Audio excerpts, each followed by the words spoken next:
अस्सलाम वालेकुम नाज़रीन, मैं हूं शफकत महमूद और आज आपकी मुलाकात इस शख्सियत के साथ मैं कराना चाहता हूं डिस्ट्रिक्ट खुशाब से तल्लक रखने वाले एक ऐसी शख्सियत, एक ऐसा नाम जो जहां गए अपने परस्तारों की तादाद में इजाफा कर गई लौटे।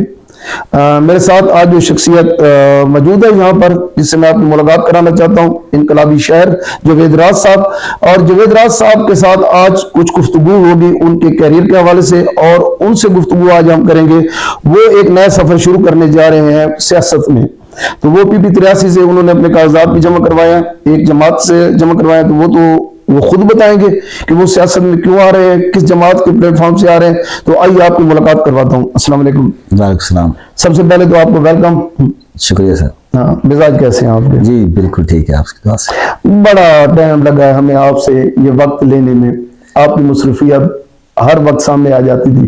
चलो कुदरती आपने वक्त मांगा, लेकिन नहीं मेरे से कहा, लेकिन आज चलो ये मुकद्दर की बात है मुलाकात। चलो बड़ी देर की मेहरबान आप आते, आज आप आ गए हमारे इस प्रोग्राम में। तो आज हमारे नाजरीन को बताएंगे ये सफर कहाँ से शुरू किया है? ये सफर तो यूं समझे कि चूंकि इस इलाके में रहता हूँ, जिस इलाके में बहुत पसमानदा इलाका है, तो मैं भी इंसान हूँ, समझता हूँ हवा से खमसा है। तो ज़हन से पहले ही चाहता था कि कुछ करूं।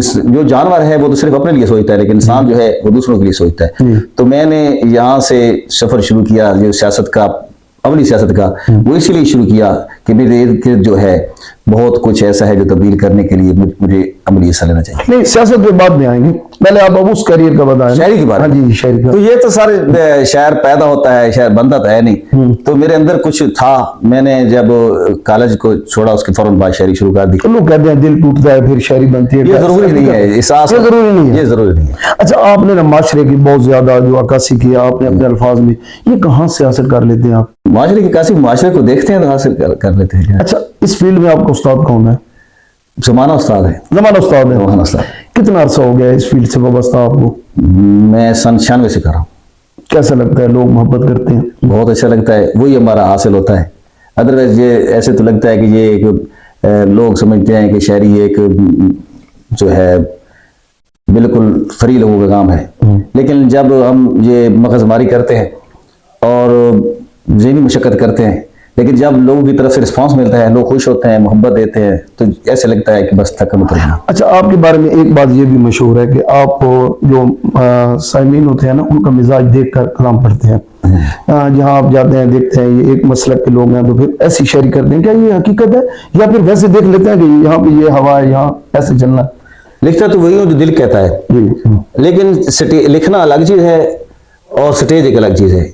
स्टेज में आप जाते हैं, उसकी टाइमिंग होती है। बात जो है ना, बात की असल टाइमिंग होती है कि इस वक्त कौन सी बात करनी। मैं मुख्तलिफ जगह पे पोएट्री करता हूँ, मेले ठेलों पे मुशायरे होते हैं, शादी ब्याह पे भी मुशायरे होते हैं, यूनिवर्सिटियों में मुशायरे होते हैं, मसाजिद में भी मनकबती मुशायरे होते हैं। ये शायरी तो एक समंदर है, इसके मुख्तलिफ सब्जेक्ट हैं। तो जहाँ जाते हैं उसी हवाले से ही शायरी करनी पड़ती है। आप सियासी जो मैदान सजते हैं, जो सियासतदानों के जलसे होते हैं, वहाँ भी जाते हैं, कलाम पढ़ते हैं। मजहबी जो तकरीब होती है, मजहबी महफिल होते हैं, वहाँ पर भी जाकर आप पढ़ते हैं, और महफिल मुशायरा में भी जाते हैं। जी हाँ, तो ये कोई मुख्तलिफ कलाम होता है, ये वही कलाम हर जगह पे चल रहा मुख्तलिफ होता है? अच्छा, मुख्तलिफ कलाम होता है। तो हमारे नाजरीन को कोई अपना पसंदीदा कोई ऐसे अशार जहाँ जो जिससे आपको दाद ज्यादा मिलती हो, कोई ऐसी चीज वो सुनाया?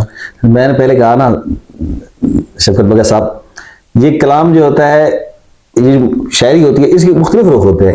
एक जो मस्जिदों में हम पढ़ते हैं, या मनकबती मुशायरे, नातिया मुशायरे पढ़ते हैं, जो उस माहौल मजालस में पढ़ते हैं, उनमें को और पसंद है। मैं इनकलाबी जो स्टेजों पे पढ़ते हैं, लोगों के दरमियान शऊर बेदार करने के लिए, आगाही के लिए, वो और होते हैं। और जो एंटरटेनमेंट के प्रोग्राम होते हैं मेला ठेला में, वो और होते हैं, वो भी शायरी होती है। लोग चलो आइए ये चेक करते हैं कि आप यहाँ हमारे नाजरीन को क्या सुनाएंगे। चलो एक शेर कोई अपनी पसंद सुनाए आप।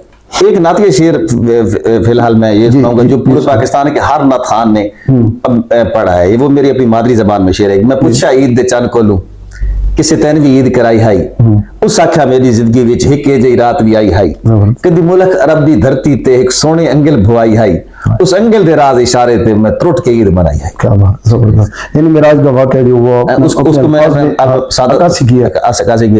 इसके अलावा जो वैसे आम लोकल मुशायरे होते हैं इनकलाबी मुशायरे पढ़ते हैं, मेरे इनकलाबी शेर जो मशहूर होते हैं, कुछ जो लोगों के हवाले से मैं एक शेर बता देता हूँ कि मादी जबान में हम दोड़ा कहते हैं, 4 मिसरे से जो शायरी करते हैं ज्यादातर हमारे पॉपुलर दोड़े होते हैं जी।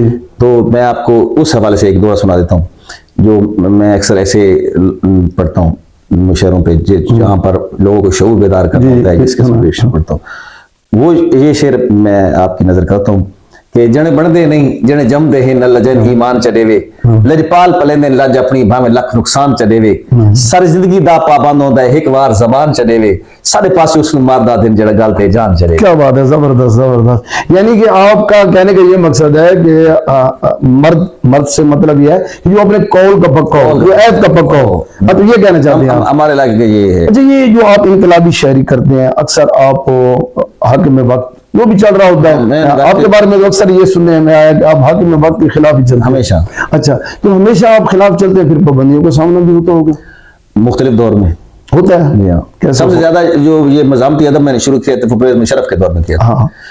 परवेज़ मुशर्रफ की पॉलिसियों पर या जो मुझे नहीं अच्छा लगा मैं उसके खिलाफ मैं मज़ामती अदब लिखता रहा। सबसे लाल मस्जिद में मैंने स्टैंड लिया, लाल मस्जिद उधर खड़ा होकर पड़ी नज़म वो पूरी दुनिया में ट्रांसलेट हुई और फिर उसके साथ साथ चलता रहा। वो होता रहता है, लेकिन जब अल्लाह ताला बैलेंस करता है, जब आपको बड़े दुश्मन देता है बड़े दोस्त भी देता है, तो ये तो सच की बात है। जब जो जहां तक जिंदगी है वो किसी से चलता रहेगा। जो शर की मुश्किलात तो आई होगी ना, फिर मुश्किलात आई हैं, लेकिन फिर मुश्किलात का सदबाब भी होता रहा है साथ साथ। अच्छा, होता रहा है। अच्छा, वो आपका एक मशहूर है जो आपने जन्नत के हवाले से लिखा हुआ है, कोई वो होगी जन्नत कैसी मेरे नबी के जैसी, तो वो थोड़ा सुनाना। वो नातिया शेर है जो अक्सर अब ये महफिलों में पढ़ते हैं, नातिया मुशर्रफ पढ़ते हैं कि मैं सुने नक्शा उस जहादा जेड़ी खुशबख्ता नु ढई होसी, हर हूर दी सिफ्त अलग होसी, खुम बह होसिन मैं बई होसी, और ये गाल दा वितकुर काट छोड़ो जेडी सोनी जन्नत पई होसी, सन पाक के राज बो होई ता सरकार दी जुतियां जई होसी। जबरदस्त, क्या बात है, जबरदस्त, सुभान अल्लाह, माशाल्लाह, बहुत अच्छा कलाम है आपका। अच्छा, ये शेर व शायरी करते करते करते सियासत में कैसे आ गया? बस ये फितरी अमल है। तो चूंकि मैं लिखता भी नहीं था, तो वो बंदा होता है असल अमली होता है, जो कहता है वो कर गुजरता है। तो सारी जिंदगी सिर्फ कहने से नहीं, मैंने सोचा जब कोई थोड़ा सा वक्त है तो उसको प्रैक्टिकल लाइफ में उसको इम्प्लीमेंट भी कर दें। नहीं, आपने करियर अपना जो शुरू किया था वो तो पीटीआई से किया था, बतौर काउंसलर किया था। तो अब जब आप एमपी के इलेक्शन के लिए अभी आपने कागजात जो जमा करवाया PP 83 से, तो वो आपने TLP से करवाया? जी हाँ। ये बंदे का ये बतदरीज जो होता है, शऊर जो होता है, तो इसके इर्तकाई मराइल होते हैं। वो जब मैं पीटीआई में था तो वो मेरा लड़कपन समझे, बल्कि मैंने काफी अरसा किया वो, मैं उसको अपना समझता था, पीटीआई क्या अपना ठिकाना समझता था। लेकिन अब चूंकि ज्यादा नजरियात मेरे करीब तरीन है लबैक से, तो मैं समझता हूँ कि मैं वहां नहीं, ये नजरियात की वजह ये तो नहीं है कि आपने देखा कि PP 83 में मुझे पीटीआई में स्पेस नहीं मिलेगी, मेरे सामने कद्दावर सियासतदान खड़े हैं, तो आपने ये मौका देखा चलो TLP की तरफ चले जाते हैं। तो ये तो नहीं है। मेरे जो मकबूलियत है ना, वो तकरीबन पंजाब के मुख्तलिफ इलाकों में मुख्तलिफ है, अक्सर जगह पर है। तो मैं कहीं और से ले सकता था, कोई जरूरी तो नहीं था कि मैं यहाँ से पीटीआई भेज जाता। अगर मैं पीटीआई ही भेज जाता तो किसी और हल्के से मुझे आसानी से मिल जाता टिकट, ऐसी बात नहीं है। नहीं, पहले तो आप पीटीआई में थे, आप पीटीआई के लिए लिखते रहे, आप इमरान खान के वो जनूनी लोगों में रहा। फिर ऐसी क्या वजह हुई कि आप पीटीआई छोड़ के TLP में आए? तो ये बात उस वक्त बताई जाएगी जब बाकायदा इसी महफिल के बंदा मेरे सामने आएगा। अच्छा, इसी यकीन है कि TLP से आप कामयाबी हासिल कर लेंगे इंशाल्लाह। उसकी क्या वजह है? उसकी एक वजह यह है कि TLP पाकिस्तान की तीसरी बड़ी जमात है, और उसने हर पाकिस्तान के हर MP और MNA के हल्के से अपना खातिर खा वोट पिछले इलेक्शन में लिया था। लेकिन अभी रिसेंटली जो है इसकी इम्प्रूवमेंट हुई है, ये बूस्ट हुई है, और मेरे हल्के में 25,000 प्लस वोट पिछली बार लिए गए थे। लेकिन अब मैं कोशिश करूंगा कि अपनी फैन फॉलोइंग, अपने अहबाब, अपने खास तौर पर मैं एक आपको अलग बताता हूँ, मेरा एक ग्रुप है अहबाब का, जिसको मैं गयूर अवाम कहता हूँ। तो गयूर अवाम के इंशाल्लाह तावन से हम बिल्कुल जीत हासिल करेंगे। पाकिस्तान में इससे पहले तो ऐसा होता है कि लोग उस स्टार को चाहते हैं, लेकिन जब वो स्टार वो किसी पार्टी के साथ वाबस्ता होता है तो लोग उसे छोड़ देते हैं। लेकिन इमरान खान भी तो एक स्टार था। नहीं, यही मैं कहना चाहता हूँ कि लोग जो पीटीआई के हैं, जो उस वक्त आपका वो कलाम पीटीआई की वजह से पसंद करते थे, वो आपको लगता है वो फैन आपके पीछे आ जाएंगे? ये जरूरी नहीं था कि लोग मुझे पीटीआई की वजह से पसंद करते थे, ये बात जरूरी नहीं है। जब पीटीआई नहीं थी भी तो उसमें नहीं, जो पीटीआई का कलाम आप पेश करते थे, जो दाद मिलती थी आपको, वैसे तो आपने पीटीआई के खिलाफ भी लिखा है, तब्दीली वाला आपने वो खिलाफ लिखा हुआ। आप ये देखें कि शायर जो होता है हम वही तहरीर करते हैं जो हम महसूस करते हैं। तो मेरा जो तारफ है वो ये नहीं है कि मैं पीटीआई का ही हूँ, मेरा ये तारफ है कि मैं हर गलत बात को गलत और सच को सच और झूठ को झूठ मुंह पर कहता हूँ। मुशर्रफ के दौर से लेकर नवाज शरीफ के दौर से लेकर मुख्तलिफ अदवार जो मैंने देखे हैं, तो उनमें जहां भी कुछ गलती नजर आई है तो उसको मैंने गलत कहा है, जो मेरा दिल कहा है मैं उसको गलत कहा है। ये जरूरी नहीं है कि मैंने कोई शख्सियत परस्ती का मेरे पर जुनून था। अच्छा, आपकी फैन फॉलोइंग बहुत ज्यादा और पूरे पाकिस्तान में है, इसमें कोई शक नहीं है, लेकिन जब आप एक सियासी जमात से वाबस्ता हो रहे हैं तो आपको अंदाजा है कि आपका वो कैरियर तबाह भी हो सकता है? वो मैं सोच कर आया हूँ। सोच कर आए हैं? जी हाँ। किस लिए जला कर आए हैं? यूं समझ। अच्छा, एमपीए का इलेक्शन लड़ने के लिए काफी खर्च होता है आजकल, आपको पता है सारा गेम ही रुपए पैसे का है। तो आपके पास इतना पैसा है, इतना रुपए है आपके पास कि आप खर्च कर सकें, करोड़ों रुपए लगा सकें? ये रियाजी का सवाल नहीं होता है कि दो चार किया है, तो हम इंशाल्लाह इसी हालत में जीत जाएंगे इंशाल्लाह। नहीं, आप कैसे जीत जाएंगे? आपको पता ही है कि इस वक्त जो इलेक्शन होता है उसमें पैसे का बहुत ज्यादा अमल दखल है, लगाना पड़ता है, हर जमात लगा दिया। आपको जमात की तरफ से कोई ऑफर हुई है कि हम लगाएंगे? नहीं, जमात की तरफ से तो नहीं होती, लेकिन बहरहाल इतना है हम कर लेंगे। दोस्त है, मेरे अपने बरादरी है मेरे, वो ठीक है, हम ये चीज इंशाल्लाह अफोर्ड कर लेंगे। यकीन है कि कामयाबी मिल जाएगी इंशाल्लाह। टीएलपी के साथ मुकम्मल चलेंगे आप? इंशाल्लाह चलेंगे। ऐसा तो नहीं होगा कि कल आपका नजरियात यहाँ से भी चेंज हो जाए? नहीं होंगे। ये तो मेरे आज के तो नजरियात नहीं है, ये टीएलपी ऐसा तो नहीं है कि ये पीपीएटी का ऐलान हुआ है और मैंने इधर छलांग लगा दी। ये हल्का तो नया बन गया है, तो आप क्या देख रहे हैं नए हल्के में? क्या कंडीशन नजर आ रही है आपको? आप बता रहे हैं पिछली मतलब 25,000 वोट टीएलपी ने लिए थे, तो उस वक्त हल्के की कंडीशन और थी, अब कंडीशन और है। तो अब वही हुआ ना, एक हल्का का एक हिस्सा जहां से उसने आधे वोट लिए थे वो अलहदा हो गया, जहां से आधे वोट लिए थे वो मौजूद है। जो नया आया है वो उससे बेहतर है। हम समझते हैं कि जो हल्का मां से कट गया है, जो नया हल्का शामिल हुआ है वो हम टीएलपी के लिए उससे बेहतर है, उससे बेहतर है। तो इसके अलावा मेरे लिए भी वो बेहतर है, मेरी फैन फॉलोइंग के लिए भी बेहतर है। अच्छा, आपका तलक बंदियाल से है? गुजराल से। तो आपके इलाके से ही हैं दोनों एमपी जो तो और बेहतर है। हाँ, पीटीआई का है और मुस्लिम लीग नून का है, तो आपको लगता है आप उन दोनों के दरमियान वहां से वोट निकाल लेंगे? यकीनन दोनों के दरमियान ही निकालना है, निकाल लेंगे इंशाल्लाह। यकीन है? यकीन निकालना। अच्छा, अब आप हमारे नाज़रीन को क्या सुनाना पसंद करेंगे? जो आप कहते हैं। नहीं, अपनी पसंद से सुना, जो आपको लगता है कि आप लोग सुनना चाहते हैं वो सुना। चलो मैं एक शेर अपनी गजूर अवाम के नाम करता हूँ। जी जी जी। कैसा सादा मिजाजा नू लुटेंदे रहे जमाने थे, कदी किस्से बहाने थे, कदी किस्से बहाने थे, तमाशा राज बंद करो 75 साल मरदे रहे, ऐसा कौमी तराने थे, तुसा कौमी खजाने थे। जबरदस्त, बहुत अच्छे। अच्छा, ऐसी चीजें तो जब आप पढ़ते हैं स्टेजों पे तो फिर तो पाबंदियां लगती होगी? तो आप पहले भी मैंने कह दिया पाबंदियां लगती हैं, लेकिन हम इन पाबंदियों को तोड़ कर आगे जाएंगे। अच्छा, शायर जो होते हैं ये तो बड़ा नफीस होते हैं, बहुत नफीस होते हैं, और इस फील्ड में क्योंकि पाकिस्तान में बदकिस्मती से सिंगर ज्यादा कमा रहे हैं, शायर नहीं कमा रहे, तो आपको जो लोग बुलाते हैं पैसा मिलता है? हाँ, अब मिलता है आप, क्योंकि आपकी स्टार पावर है ना। ये इस वजह से है।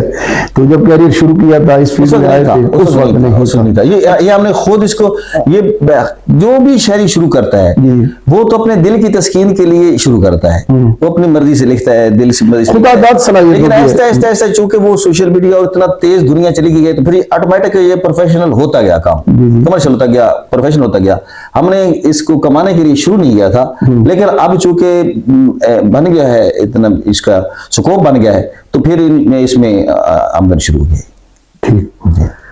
अच्छा, इसके अलावा आपने दौड़ा भी लिखा, नज़म भी लिखी, इनकलाबी शायरी भी आप लिखी, कभी कोई गीत वगैरह भी लिखे जो सिंगर वगैरह किसी ने गाए थे? शुरू में गीत लिखे थे, अच्छा। मुख्तलिफ सिंगर्स ने गाए हैं और पॉपुलर भी हुए थे, लेकिन फिर बहुत जल्द ये शौक उतर गया, क्योंकि मैं सिर्फ सिंगिंग वाला शायर था नहीं, कुछ चीज़ों को मैंने अपने एरा में, अपने दौर में बदला है। एक तो ये था कि एक दौर था जब मैंने शायरी शुरू की थी, उस वक्त मेरे शायर हजरात भी इस बात की तस्दीक करेंगे कि जो जिसको कोई सिंगर गाता था वो ही आगे जाता था। हाँ, होता ही यही था ना, ये परफेक्ट था। अगर आप अपने इलाके से उठा के देख ले, जितने भी शायर थे वो किसी न किसी सिंगर के प्लेटफॉर्म से उन्होंने मिन्नत थे। हाँ, लेकिन इस चीज को मैंने गलत साबित किया। हाँ, आपने गलत साबित किया इसको, ये जरूरी नहीं था कि कोई सिंगर ही मुझे गाए तो मैं पॉपुलर हो जाए, बल्कि मैं खुद परफॉर्म कर सकता था, जब स्टेज की परफॉर्मेंस दे सकता था, और मैं खुद, अब तो फिर सोशल मीडिया आ गया, लेकिन वो वक्त था कि वो ही आगे जा सकता था जिसको कोई सिंगर गाए। बल्कि इसको कुछ और चीजें भी थी, एक चीज और भी थी, आप तो ताल से तल्लुक रखते हैं, यहाँ की जो पोएट्री थी ना, तो वो कहते थे शायरी थी किस्सा खानी, आपने कोई हीर पे शेर लिखा, आपने कोई सस्सी पे शेर लिखा, तो उसको भी हमने गलत समझ गया कि ये जरूर नहीं कि किस्सा खानी से शायर बाहर नहीं निकलते थे, वो हीर राजा सस्सी पूनू के किस्से लिखते थे वो शायर, हमने और ज्यादा मौजूआत को इसमें समझा। मैं आपका ज्यादा वक्त नहीं लेना चाहता क्योंकि आपने सफर भी करना है, तो लास्ट पे आप अपना कोई ऐसा कलाम हमारे नाज़रीन को अलविदाई जरूर सुनाएं कि नेक्स्ट प्रोग्राम के लिए दिल में उनके भी उमंग रहे, और मेरी भी ख्वाहिश होगी कि इंशाल्लाह इलेक्शन के दिनों में एक नया इंटरव्यू करूंगा आपका, उस वक्त जो आप लब्बैक का जो मंशूर लेकर चल रहे होंगे। शफकत साहब जी, आपने वाकई आपने मेरी आवाज़ को मेरे गयूर गम तक पहुँचाया, ये आपको स्पेशल शुक्रिया। लेकिन आखिर में मैं शेर वही कहूँगा जो मेरे दिल की आवाज़ है, और वो पूरे पाकिस्तान में मेरे अजीम लीडर जनाब हजरत खादिम हुसैन रिजवी साहब ने एक मेरा शेर तकरीबन हर तकरीब में पढ़ा है, वो शेर मैं आपको सुना देता हूँ कि आज दिल ते हाथ रख, सच सच दस है मुसलमान का मतलब क्या, जे इश्क नबी ने सीने विच वत राज ईमान का मतलब क्या, वत हिंदुस्तानी ठीक आसे इतने नुकसान का मतलब क्या, जिथे पाक नबी की इज्जत नहीं उस पाकिस्तान का मतलब क्या। और शुक्रिया। एक शेर और आखिर में आपके लिए स्पेशल कि इश्क मस्ती दी दास्ताना दोहरा गया है, बहादुरी दे पुराने किस्से सुना गया है, डट खलोवे तक अल्लाह बंदा ही काफी होता है, व्हील चेयर ते बैठ के रिजवी दे साथ। बहुत शुक्रिया सर। अल्लाह।